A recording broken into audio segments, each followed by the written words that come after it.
몇 주간 성령님에 대해서 계속 말씀을 전하고 있습니다. 오늘은 고린도전서 13장 말씀을 통해서 성령님께서 주시는 가장 큰 은사는 사랑이다라는 것을 좀 말씀 나누겠습니다. 사도 바울은 성경을 통해서 성령님이 주시는 은사는 수십 가지다. 여러 가지가 있다. 다 필요하다. 그러나 그 가운데 가장 크고 가장 중요한 것은 사랑이다라고 오늘 성경에서 말씀하고 있습니다. 물론 여기에서 말씀하시는 사랑은 에로스적인 사랑을 말하는 것이 아니고 하나님의 사랑, 신적인 사랑, 아가페의 사랑을 말씀하고 있습니다. 여러분 가끔 결혼식장에 가시면은 결혼 축가를 들으실 때가 있는데 아주 노래 잘하는 그런 젊은이들이 신랑 신부를 축복하며 부르는 이러한 노래 들어보신 적 있을 겁니다. 완전한 사랑, 하나님의 사랑, 다음이 없는 사랑에 겨워 둘 한 몸 되어 보람있게 살라 손 모아 주님 앞에 빕니다. 라고 아름다운 노래로 신랑 신부를 축복하며 막 이렇게 노래 부르는 것, 박수 쳐주는 것 여러분 들어보신 적 있을 거예요.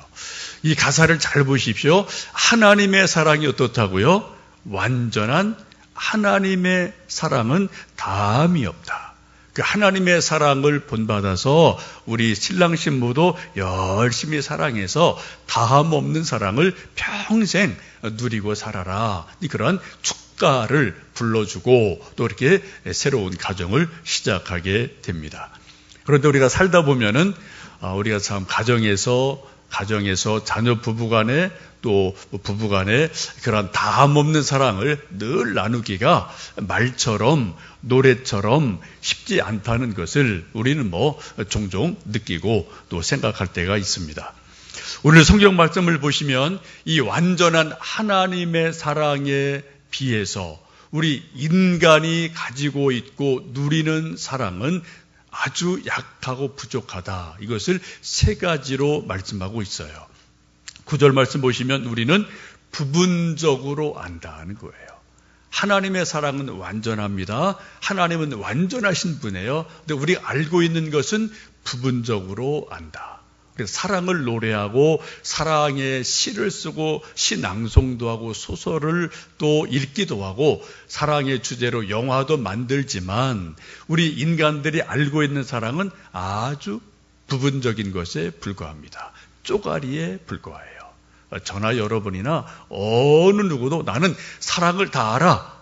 이런 사람은 이 세상에 존재할 수가 없는 거예요.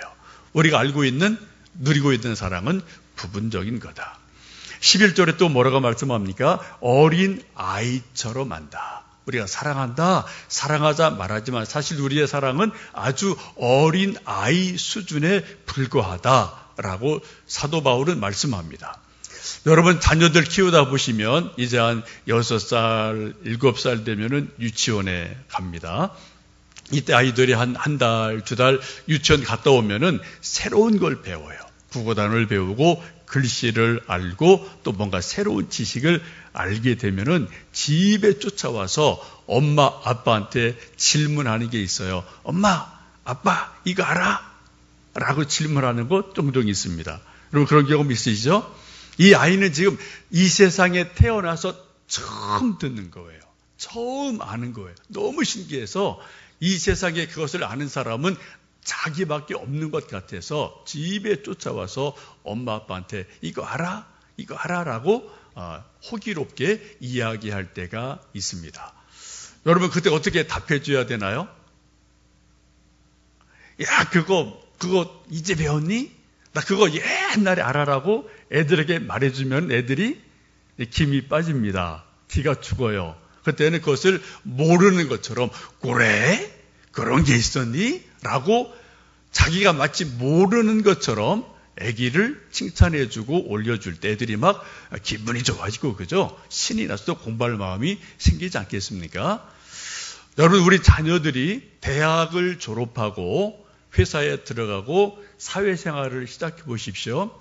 한 서너 달 지나면은 우리 자녀들 어깨가 축 처져서 집에 돌아옵니다. 한숨 쉬면서 돌아옵니다. 학교 다닐 때는 자기가 이 세상의 지식을 다 아는 것처럼 생각하죠. 최고라고 생각하죠. 그런데 여러분, 사회에 가서 몇 달만 딱 부딪혀 보면은 내가 아는 것이 아무것도 없구나. 내가 아는 것이 정말 별거가 아니구나. 라는 것을 우리 자녀들이 경험을 하게 돼요. 학교에서 배운, 책상 머리에서 배운 지식이 우리가 사회에 나가서 부딪혀서 실제 지식이 되고 내공이 쌓여야만 정말 이제 나의 지식이 될 수가 있지 않겠습니까? 우리 알고 있는 사랑은 마치 어린 아이같이 아주 작은 것이다 라고 말씀을 합니다. 또 12절 말씀 보시면은 거울을 보는 것처럼 희미하다라고 말씀을 합니다. 이처럼 부분적으로 알고 어린 아이 같고 희미하게 보이는 사랑이 그때가 되면, 하나님의 때가 되면 어떻게 해요? 얼굴과 얼굴을 보는 것처럼 완전하게 알게 되리라 라고 성경은 말씀하고 있습니다.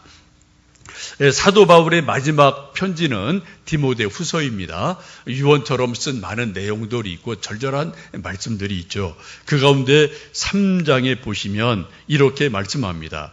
말세에 고통하는 때가 이르리니 사람들은 자기를 사랑하며 돈을 사랑하며 부모를 거역하며 무정하며 원통을 풀지 않으며 절제하지 못하며 사나우며 배신하며 쾌락 사랑하기를 하나님 사랑하는 것보다 더 하리라 라고 말씀해요.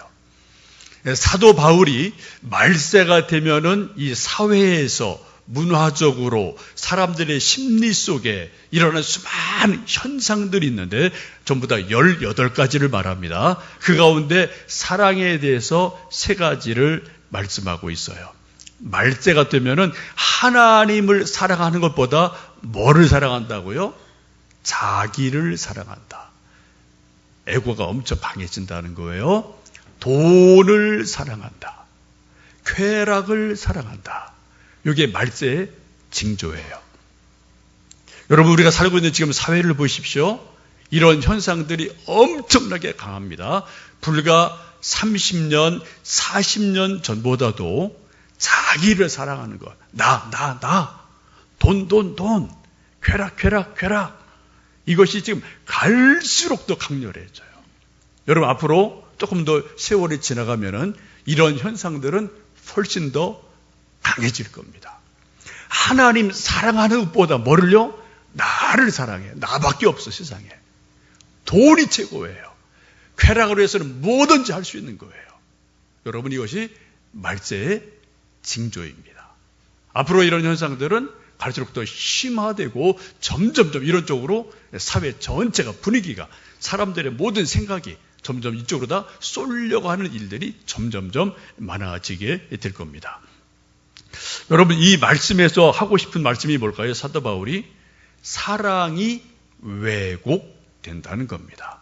사랑이 변질된다는 거예요. 하나님의 사랑은 완전한 사랑입니다. 하나님의 사랑은 온전한 사랑이에요. 근데 이 하나님의 완전한 사랑이 자기 사랑으로 변질이 돼요. 돈 사랑하는 것으로 왜곡이 돼요. 쾌락 사랑하는 것으로 왜곡이 돼버려요. 그래서 사랑이 변질되고 왜곡되면 어떻게 될까요? 결국은 사랑은 정말 아름다운 것인데 사랑이 아름다운 것이 아니라 악한 것으로, 추악한 것으로, 더러운 것으로 사랑이 끝맺을 때가 점점점 많아진다는 겁니다. 여러분, 요즘 우리나라에 이런저런 많은 뉴스가 있습니다만 그중에 좀 들려오는 이런저런 소식 가운데 하나가 어떤 여자가 좀 결혼했다가 이혼하고 또 이제 새롭게 가정을 꾸렸는데 전 남편을 한 2년 만에 만나기로 약속을 해서 만났어요. 근데 이 여자가 전 남편 어떻게 했습니까? 살인을 했죠. 근데 거기까지만 해도 참 이게 답답한 일인데 어떻게 해요? 시체를 유기를 했어요. 여러 토막을 내서 바다에 던지고 여기에 던지고 다 이렇게 해버렸어요. 그리고 의붓 아들도 죽였습니다. 그리고 태연하게 노래방 가서 노래하고 뭐 화장하고 뭐 어디 쇼핑하고 이런 일이 지금 여러분 계속 뉴스에 나오고 있습니다. 한 정치인이 술 취해서 골프채로 자기 아내를 어떻게 해요? 때려서 죽였어요. 지금 우리가 살고 있는 우리나라에 요 근래 일어난 몇 가지 사건 가운데 한두 가지입니다. 요걸 이렇게 뉴스에 떠오른 거예요. 이런 것이 뉴스화되지 않고 그냥 일반 가정이나 사회에서 일어나는 일들은 이런 비슷한 일들이 훨씬 더 많을 겁니다. 여러분, 이 사람들도 한때는 서로 사랑하고 뜨거워져서 너 없이는 다 살 수 없어라고 뜨거운 마음으로 서로 사랑하지 않았을까요? 그랬으니까 결혼했겠죠. 그랬으니까 애들 낳겠죠. 그런데 어떻게 해요?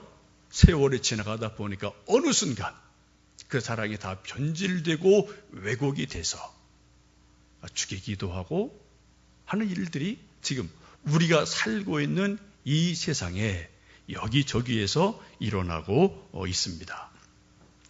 우리말로 사랑은 단어 하나예요. 근데 헬라어로는 이제 네 가지를 말하죠. 일반적인 남녀 간의 사랑을 말하는 에로스라는 게 있고, 또 친구의 사랑을 말하는 우정, 또 필레오라는 것이 있고, 또 부모님이 자녀를 사랑하는 스톨게라는 그러한 또 사랑이 있습니다. 또 하나님의 사랑, 아가페의 사랑이 있습니다. 이 네 가지 사랑을 아주 심플하게 묶으면은 에로스의 사랑과 또한 아가페 사랑으로 나눌 수가 있어요. 에로스의 사랑은 특징이 뭡니까? 다 동기가 있다는 거예요. 다 조건적이라는 겁니다. 다 조건이 다 붙어요. 아가페 사랑은 동기가 없어요. 무조건이에요. 무조건 사랑이 하나님의 사랑입니다. 우리가 인간이 지금 누리고 서로 주고받는 사랑 가운데 가장 숭고한 사랑, 가장 높은 사랑이 그래도 부모가 자식 사랑하는 겁니다. 이보다 더 큰 사랑은 이 세상에 없어요. 가장 큰 사랑, 가장 높은 사랑이에요. 근데 여러분, 부모가 자녀 사랑하는 거 그게 아무런 동기 없나요? 아무런 조건 없나요? 여러분 가정에서 매일 겪는 거 아닙니까? 우리 아이들 학교 갔다 올 때 공부 안 하는 거 여러분 일주일만 보면 엄마 아빠 속이 뒤틀어집니다. 입에서 좋은 말 안 나갑니다. 그렇죠? 내가 원하는 대로 우리 아이들이 해주지 않으면 엄마 아빠의 마음에 사랑이 나가지를 않아요. 눈에서 사랑의 눈빛이 나가지를 않아요. 입에서 사랑의 말이 나가지를 않습니다.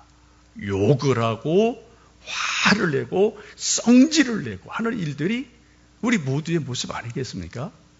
여러분, 이 세상에서 부모님 사랑같이 큰 사랑이 없지 않습니까? 그렇죠? 그런 부모의 사랑임에도 불구하고 내 원대로, 내 스타일대로 내가 원하는 쪽으로 애들이 반응을 안 해주면은 어느 때 부모가 마음이 상해서 애들을 사랑하고 축복하기보다는 저주할 때 있고 욕할 때가 있고 매를 때린단 말이죠. 여러분, 가정폭력 요즘도 상당히 많습니다. 여러분 가끔 보시는 것처럼 어린아이들 유치원 초딩 때는 엄마 아빠 힘으로 못 이기니까 엄마 아빠 말 안 들으면 성질 나서 애들 때리거든요.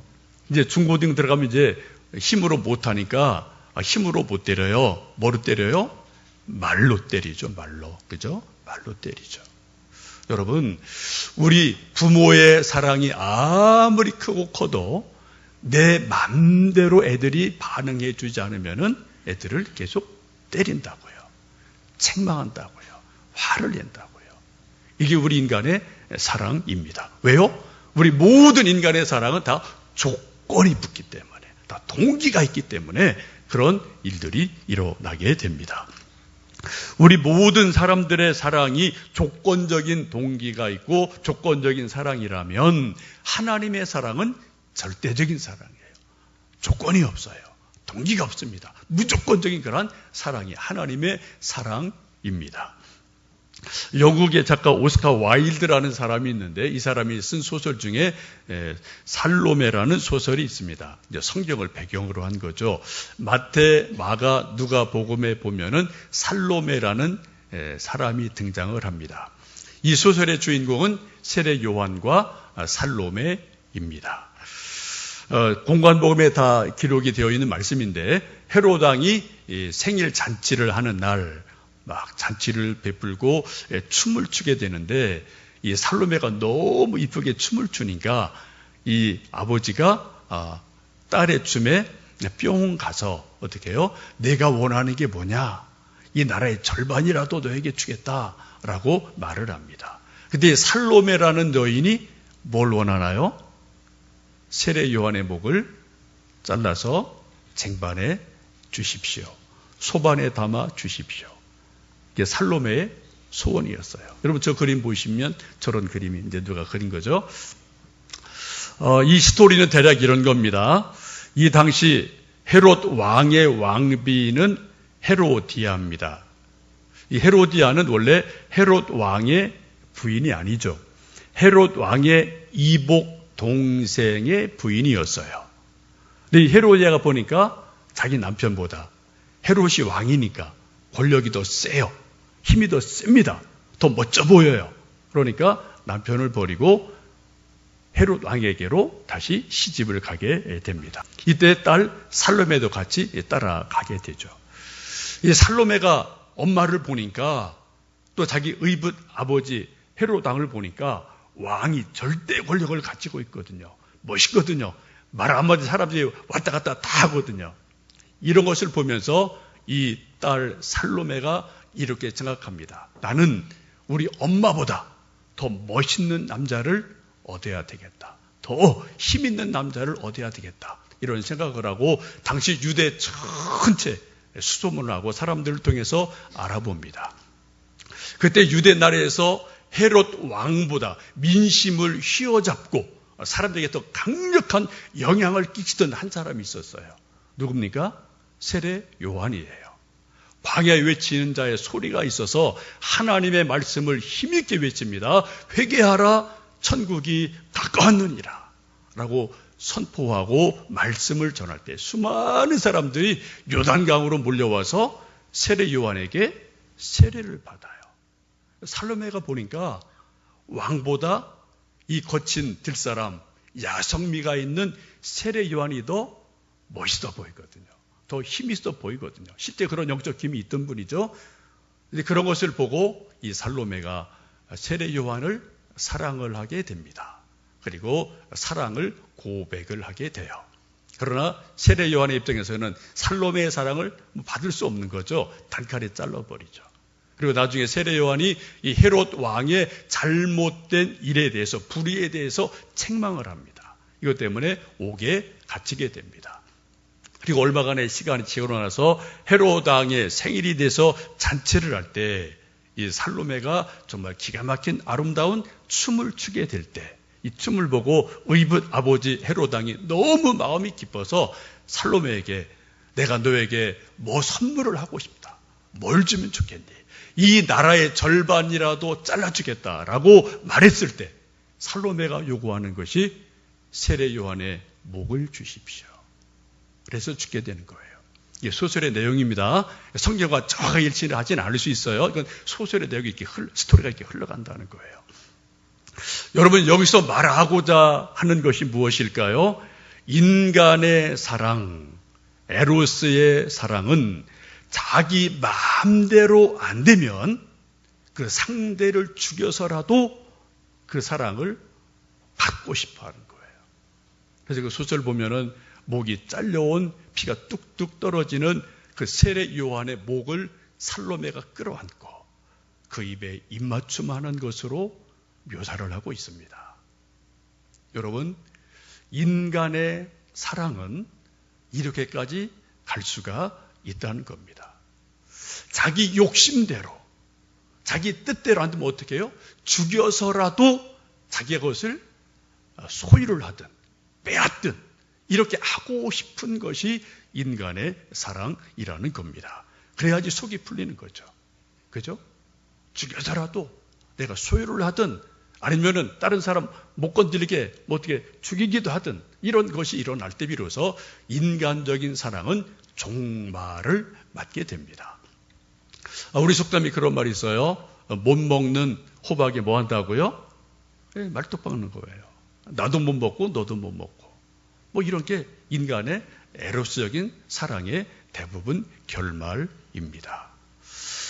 여러분, 그러나 아가페의 사랑은 나를 죽이는 것이, 남을 죽이는 것이 아니라 자기 자신을 죽이는 것이 바로 아가페의 사랑이죠. 에로스 사랑의 결국은 뭐예요? 남 죽이는 겁니다. 남을 죽이는 것으로 대부분 결론이 나는데, 아가페의 사랑은 다른 사람을 죽이는 것이 아니라 나를 죽여요. 내가 죽어요. 여러분, 요한 1서에 보시면 하나님이 이렇게 말씀하십니다. 하나님의 사랑이 우리에게 이렇게 나타난 바 되었으니 하나님이 자기의 독생자를 세상에 보내심은 그로 말미암아 우리를 살리려 하심이라. 사랑은 여기 있으니 우리가 하나님을 사랑한 것이 아니요 하나님이 우리를 사랑하사 우리 죄를 속하기 위하여 화목제물로 그 아들을 보내셨습니다. 사랑하는 자들아, 하나님이 이같이 우리를 사랑하셨은즉 우리도 서로 사랑하는 것이 마땅하도다. 지금 사도 요한이 말씀합니다. 사랑이 여기에 있다. 진짜 사랑, 참 사랑이 여기에 있다라고 말해요. 여기가 어디입니까? 십자가예요. 하나님께서 독생자 예수님을 보내셔서 독생자 예수님을 죽이셨다. 여기 하나님의 사랑이 있다라고 말씀하시면서 십자가를 봐라라고 말씀합니다. 여러분, 하나님의 사랑을 보시려면 다른 데 멀리 가실 거 없어요. 늘 십자가를 보시면 십자가 속에 하나님의 사랑이 완벽하게 계시되어 있습니다. 자꾸 십자가 보셔야 돼요. 십자가 묵상하셔야 되고 우리 눈으로라도 자꾸 십자가를 여러분 보셔야만 됩니다. 여러분, 이 세상에 누군들 진정한 사랑하고 싶지 않은 사람이 누가 있겠습니까? 정말 순전한 사랑, 온전한 사랑을 하고 싶지 않은 사람이 누가 있겠습니까? 그러나 우리 인간은 그럴 수 없는 존재라는 겁니다. 우린 죄인이에요. 우린 타락한 존재예요. 우린 다 철저하게 넌 할 거 없이 한계를 가지고 있습니다. 그래서 오늘 성령께서 말씀하시는 게 무엇입니까? 성령께서 주시는 은사로서의 사랑을 받아라 라고 지금 사도 바울이 강력하게 우리에게 말씀하고 있습니다. 여러분, 우리 인간이 아무리 애를 쓰고 시를 쓰고 노래를 부르고 세레나데를 부르고 드라마를 만들고 영화를 만들어도 그거 할 때까지는 그게 사랑 같아요. 그러나 여러분, 무대에서 내려오면, 노래 부르고 무대에서 내려오면 현실은 또 다른 겁니다. 거기 또 다른 갈증이 있고 또 다른 갈등들이 있어요. 이게 우리 인생의 반복 아니겠습니까? 여러분, 사랑은, 참사랑은 우리가 시를 쓴다고 만들어지는 게 아닙니다. 노래 부른다고 만들어지는 게 아닙니다. 물론 그 짧은 순간 그건 유효하죠. 그러나 영원하지 않다는 거예요. 내가 애를 쓰고 내가 노력을 하고 나를 쥐어짠다고 내 속에서 영원한 사랑이 결코 나올 수가 없어요.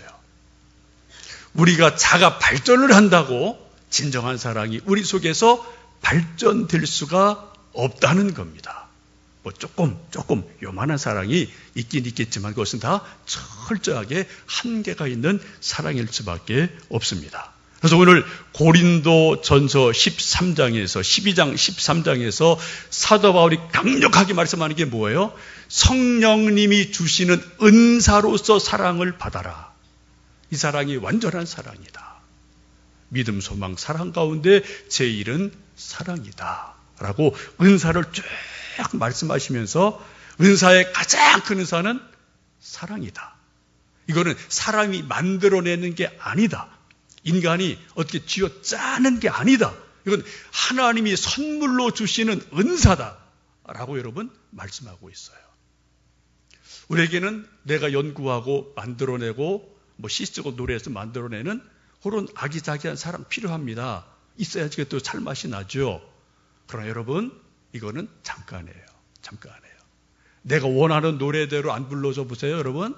기가 막힌 어떤 작곡가가 노래를, 사랑의 노래를 막 만들어서 정말 걸작품을 만들었는데, 노래 부르는 가수가 그 작곡가의 기대만큼 노래 못 부르면 어떡할까요? 쫓아내죠, 그죠? 화를 내죠. 사랑 노래가 여러분 사랑이 아니라니까요, 여러분. 사랑의 시를 쓴다고 사랑이 아니라니까요, 여러분. 그건 잠깐, 아주 잠깐 그럴듯하게 보이는 겁니다. 여러분, 진정한 사랑은 성령님이 우리에게 부어주시는 은사로서 임할 때 다함이 없는 사랑이 우리 안에서 일어나게 될 줄로 믿습니다. 제가 한두 번 말씀드렸죠. 제 아들 녀석 사춘기 면허 엄청 심각하게 할 때, 애비가 아들 사랑하지 않는 사람이 어디 있습니까? 정말로 내 목이라도 내어줘서 사랑하고 싶죠. 근데 이게 안 되는 거지 않습니까? 한 달은 돼요. 2달을 제가 못 견디겠더라고요. 제가 이를 악물고 참아도, 저도 인간이기 때문에 이게 한 달, 2달 되면 여기까지 꽉 차면 또 이게 터지고 이러기를 몇 년 했었습니다. 한 10여 년 전이죠. 크리스마스 조금 한 일주일 전쯤 신방 갔다 제 방에서 이제 기도하고 또 이런저런 생각할 것이 있었는데, 그때 또 애 때문에 막 속상해서 또 이렇게 눈물로 기도하고 있을 때, 그때 성령께서 저에게 분명하게 들려주신 말씀이 있었어요. 사랑은 오래 참고. 오늘 본문에 나온 말씀입니다. 사랑은 오래 참고. 이 말씀이 제 귀에 명료하게 하나님의 말씀으로 들려졌어요. 그 순간 제가 깨졌습니다. 제 인간적인 사랑의 바닥이 나는 걸 제가 막 호밀하고 있을 그때 하나님께서 인간적인 사랑의 그릇을 딱 깨트려 버리시고 하나님의 사랑을, 성령님이 주시는 은사로서의 사랑을 저에게 그때 부어 주셨어요. 제가 압니다. 그때부터 제가 아들 대하는 저의 태도가 달라졌어요. 말이 달라졌어요. 인간이 그렇게 할 수 없는 걸 제가 그때 많이 좀 느끼거든요. 그렇게 몇 달 지나고 나서 애가 변화된 것을 제가 보고, 참 이게 사랑이라는 것이 내가 애를 쓴다고 되는 게 아니구나. 내가 이를 악문다고 되는 게 아니구나. 이게 내가 노력한다고 되는 게 아니구나. 정말 참사랑은 하나님께서 성령님의 은사로 우리에게 부어 주실 때만 조건 없는, 동기 없는, 다음 없는 사랑이 가능하구나. 이걸 저는 개인적으로 아주 철저하게 경험을 한 적이 있습니다. 여러분, 지금도 성령님은 살아계셔서 우리에게 다양한 은사를 주셔요. 그 다양한 수많은 은사 가운데 가장 큰 은사가 뭐라고요? 사랑입니다. 여러분, 성령님 내게 사랑의 은사를 부어 주시옵소서. 간절히 기도하고 갈망할 때 성령님께서 우리에게 사랑을 부어 주셔서 정말 오늘 고린도전서 13장의 말씀을 우리가 누리고 나누는 복된 은혜가 있기를 주님의 이름으로 축복합니다.